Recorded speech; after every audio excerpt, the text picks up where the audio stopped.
strong defensive team. It's kind of been a series of those early this season. Yeah. What do you hope that's doing for this team in the long run? Right. They just, make it difficult. Like, you know your real problems when you play the teams that we've played so far. Like, we've had really a gauntlet here of really good teams. And they're different than the traditional Big Ten teams, but now we don't have a traditional Big Ten. So, like, for the Pac-12, even though we haven't played any of those guys, normally the Pac-12 will zone a lot more than the Big Ten. What you see, like, with the influence of the guy at Penn State was under Shaka. The guy at Maryland was under Rick Pitino. The guy at NC State was under Rick Pitino.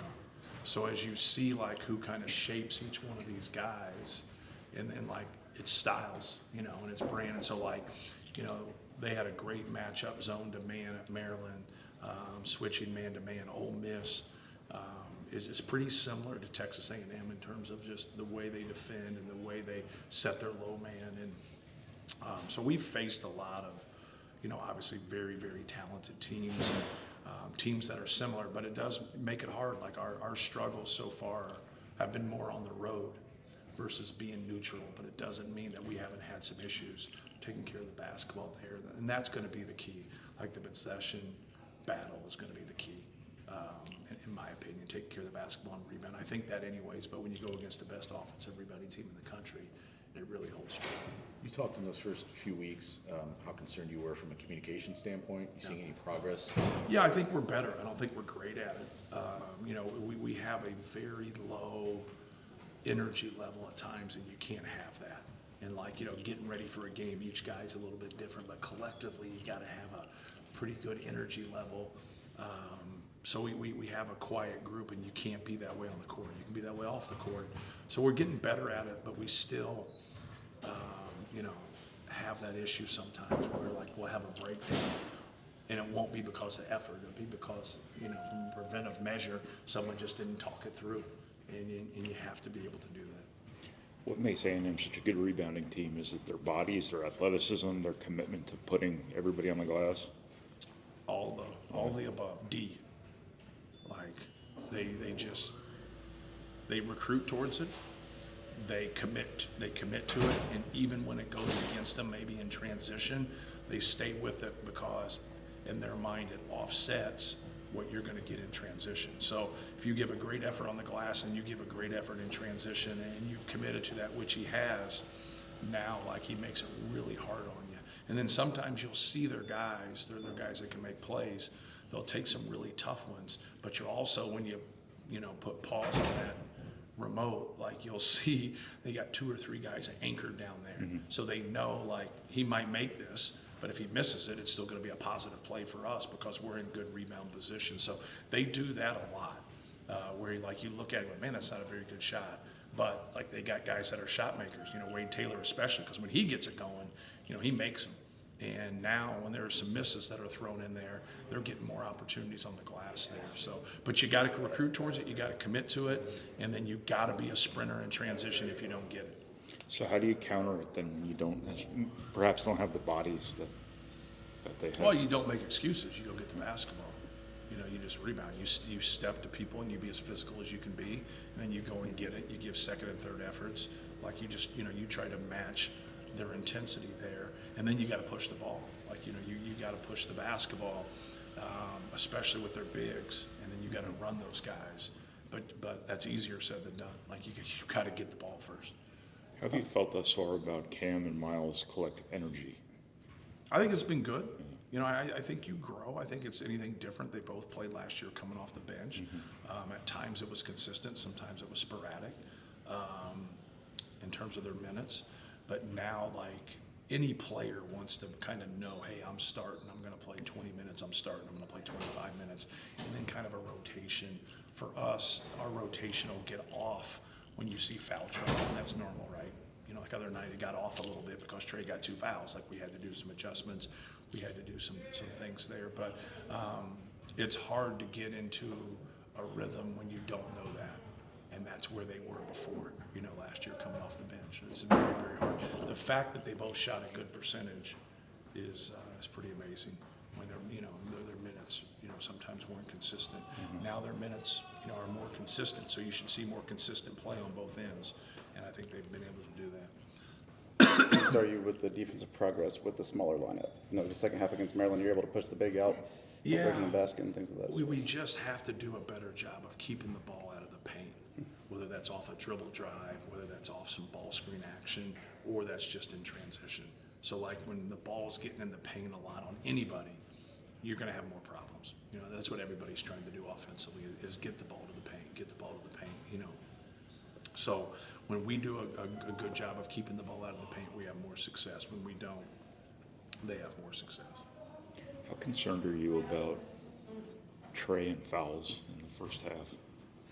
Yeah, I thought it was a tough one, the first one, that he got right there. The guy just kind of came and kept engaging him. They both kind of fouled each other there for like 2 possessions. And you got to be able to show your hands and do that. But it's like any great player, right? Like nobody wants to see guys that score the basketball and guys that play all the time get fouls. So I'm not locked into some guy having 2 fouls and I'm not going to play him. Mm-hmm. But you gotta weigh it.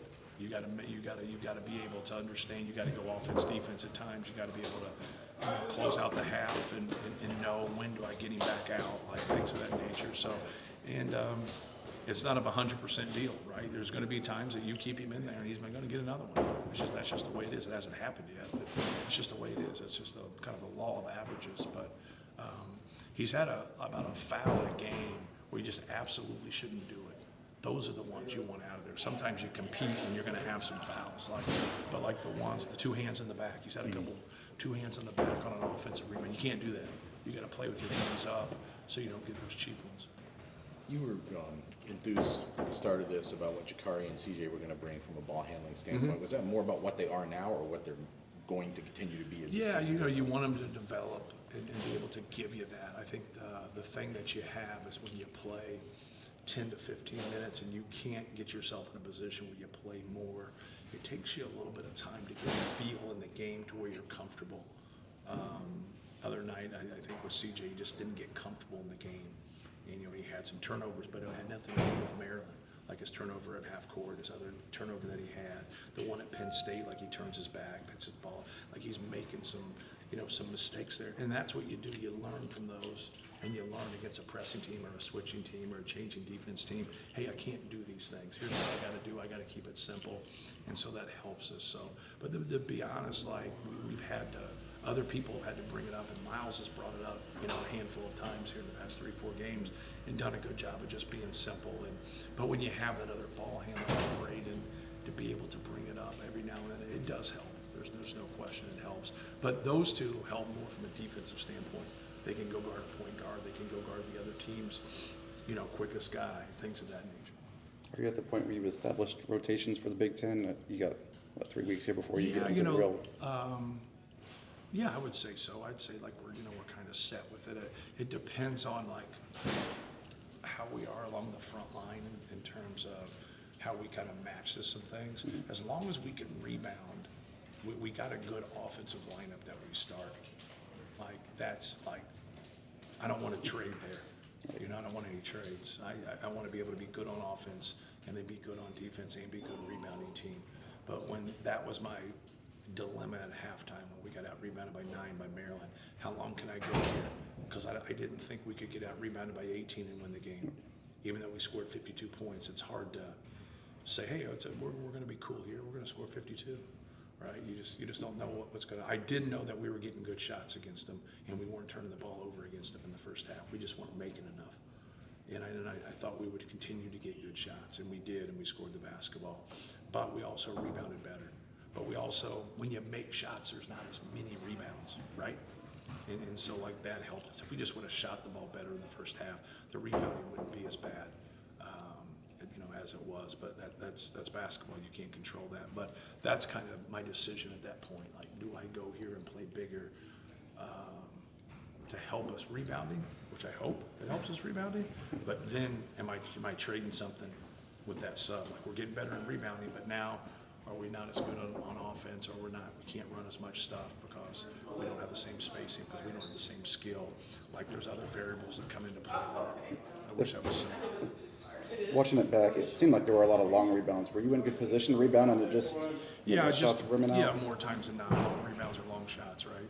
And so like you have to learn to be able to step to your man and get that space and be able to get those long rebounds. But then when those short shots that are around the rim, especially with their size, you got to be able to fly in there and help your big guys. On that rebounding again, how much of that played into the choice to start Heidi and Colvin a few weeks back? Was rebounding? Yeah, that did it. That did it. Miles' improvement defensively did, and then Cam's ability to space out and give Trey Kaufman. Trey's become another decision maker for us, but it only happens with spacing. Like if you don't have quality spacing and people that are out there, now you can't do that. So that was the reason for us, and obviously Daniel getting hurt was a piece of it, because we had talked about we hadn't moved Cam to the 4 exclusively until Daniel really got hurt, but we'd messed with it some, and obviously it's helped us. There's no doubt about it, but we got to continue to be able to rebound as a group. So the improvement of rebound margin, that's maybe more of a team emphasis thing? I would think so. I don't know how to really quantify that, but I'll shoot it up the ladder with the analytical people. Let them answer that. After a couple weeks here, are you still expecting Daniel to be out for the majority of the season? Yeah, he's done for the season. There's no sense in that. We saw him today, like stretching out and stuff like that. Like, are things progressing as you Yeah, guys? they said everything's cool. He's had a couple checkups. Everything's good. So You guys, the last few years, have been a really great bounce back team. Seems like. Yeah. How consistent are you after a loss? Do you ever vary your response or what you do? Or? yeah, just like it's different. Like how the loss, it was so frustrating just because it was such a bad loss, right? You had good players not taking care of the basketball, and so like that piece of it was, you can't beat yourself. You don't want to take anything away from your opponent, but like I think we've always done a good job of being able to bounce back. But I think a lot of people have that, right? As a coach, you try to stop just the normal letdown after you've won some games. So you do everything in your power so you don't have that game at Penn State. So when you do have it, like it's frustrating. It makes you want to teach driver's ed. Because like you did everything in your power to stop that, but yet it happened. But now there's just some things sometimes in human behavior to where like things are just, getting ready to happen. And, got to do a better job. And so I thought we did a much better job. Our concentration was better. Our decisions were better. Our effort was better. Everything was better. But that's like, things get contagious in basketball, good and bad. And we saw 2 ends of that in our last 2 games.